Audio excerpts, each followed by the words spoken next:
푸틴이 충격적인 결정을 내렸습니다.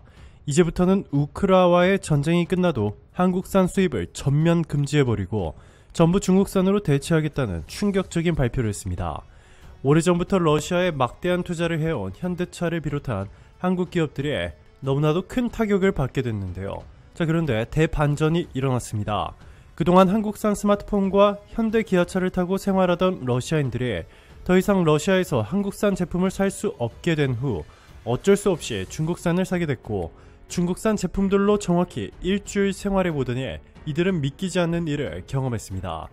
그러더니 1억 5천만 러시아인들이 갑자기 거리로 뛰쳐나와 푸틴 물러나라 를 외치며 러시아 역사상 최초로 대국민 시위가 시작됐습니다.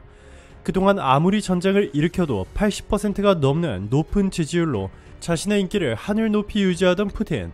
한국산 수입을 전면 금지한 뒤에 이를 모두 중국산으로 대체하자 현재 푸틴의 러시아 내 지지율은 20% 밑으로 대폭락했습니다. 80%에서 20%로 말이죠.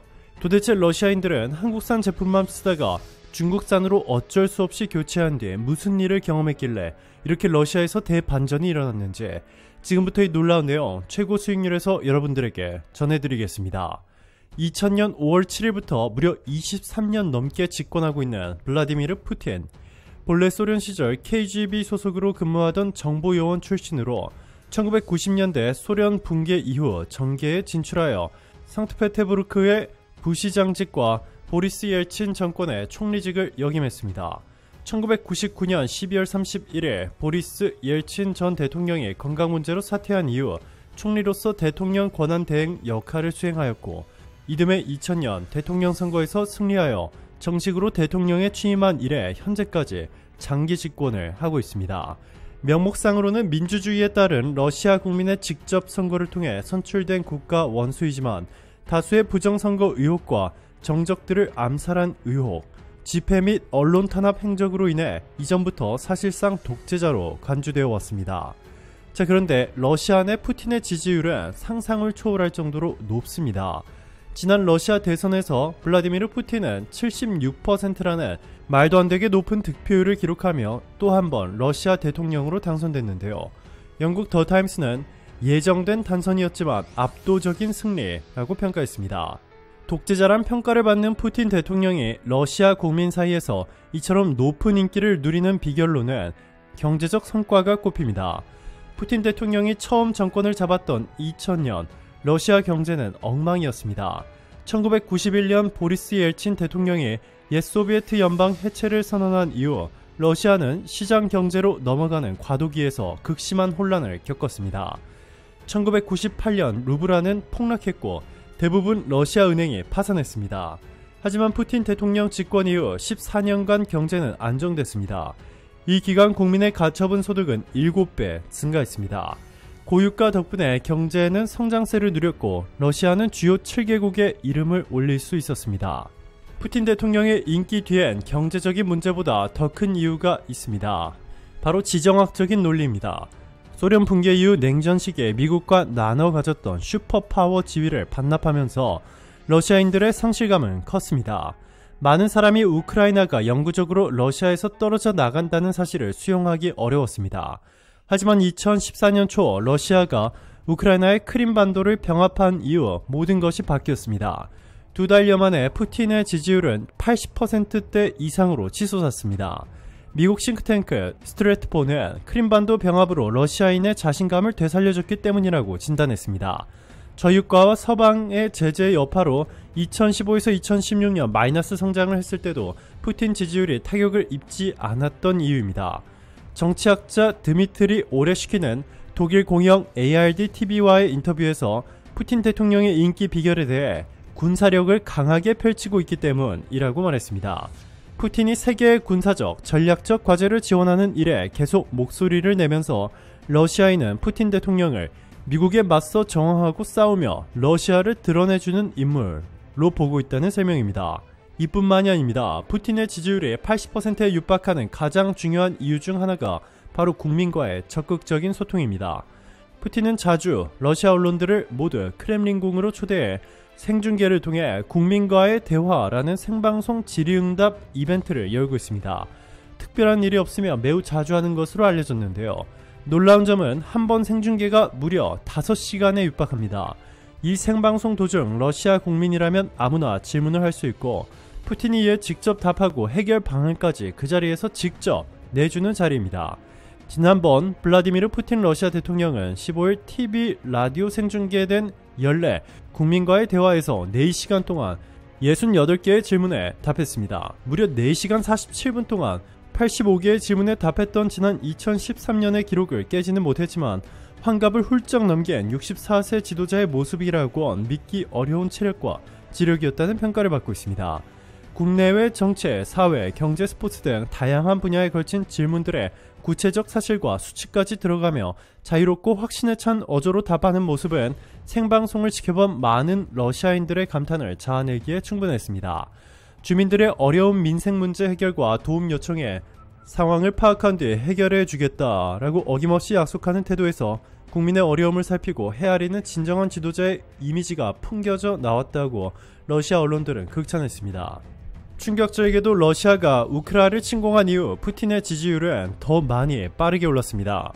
블라디미르 푸틴 러시아 대통령이 우크라이나 침공으로 전례 없는 서방의 제재와 비판을 받고 있지만 국내에서는 지지율이 크게 상승하고 있다고 뉴욕타임스가 31일 보도했습니다.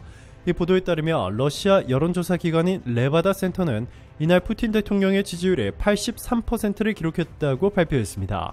이는 우크라이나 침공 전인 지난 1월 69%보다 14%포인트나 상승했고 최근 수년간 지지율 가운데 가장 높은 수준이라고 뉴욕타임스는 전했습니다.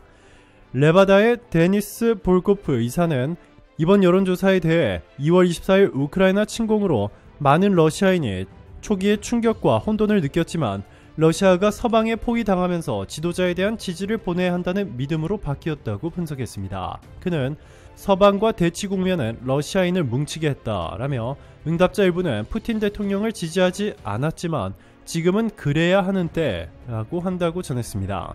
또 국제사회 모두가 우리를 반대한다. 푸틴 대통령이 우리를 막아주지 않으면 우리는 산채로 잡아먹힐 것이라는 생각에 깔린 것 같다라고 말했습니다. 자, 그런데 더 충격적인 점은 그동안 푸틴이 한국에 보복하겠다고 수차례 말했었는데 이번에 이를 시행에 옮겼습니다.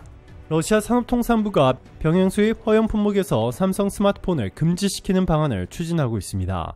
타스통신은 31일 러시아 산업통상부가 법무부에 보낸 문서 초안에 따르면 삼성 스마트폰은 병행 수입 목록에 남아있지만 디지털개발부는 삼성 스마트폰을 수입 허용 목록에서 제외시키는 것을 논의하기 시작했다고 전했습니다.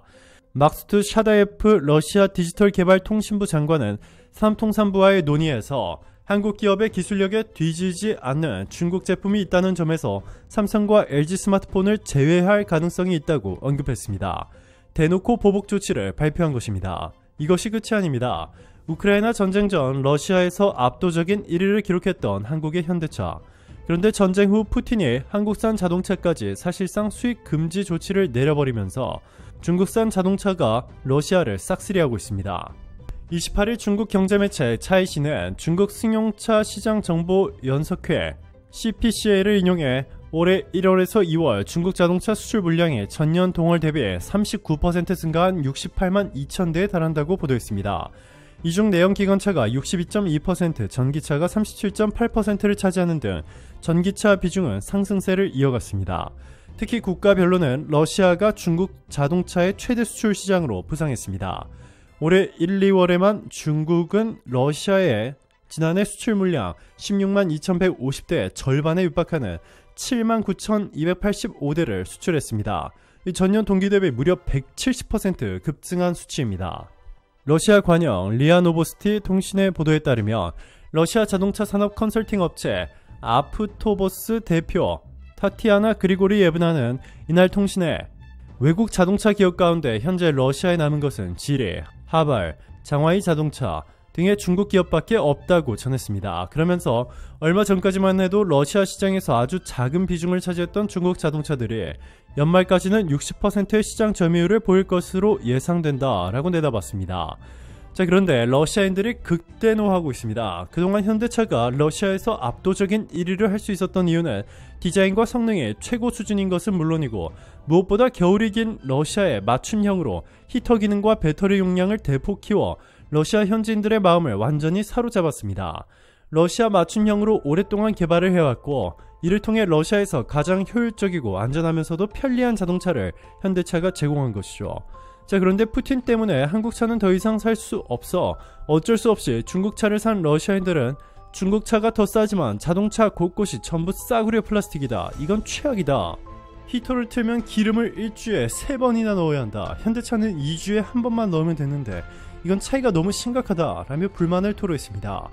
이뿐만 아니라 중국산 신차가 러시아에서 6개월 동안 고장률이 77%, 운이 정말 좋아야 고장 안 나는 자동차를 받을 수 있을 만큼 품질이 심각했습니다. 여기에 러시아에 쏟아져 들어오고 있는 중국산 버스는 브레이크가 고장나 러시아 국민들은 하루하루 불안에 떨며 버스를 타고 있습니다. 오늘도 감사합니다. 최고로 멋진 하루 보내시길 바랄게요.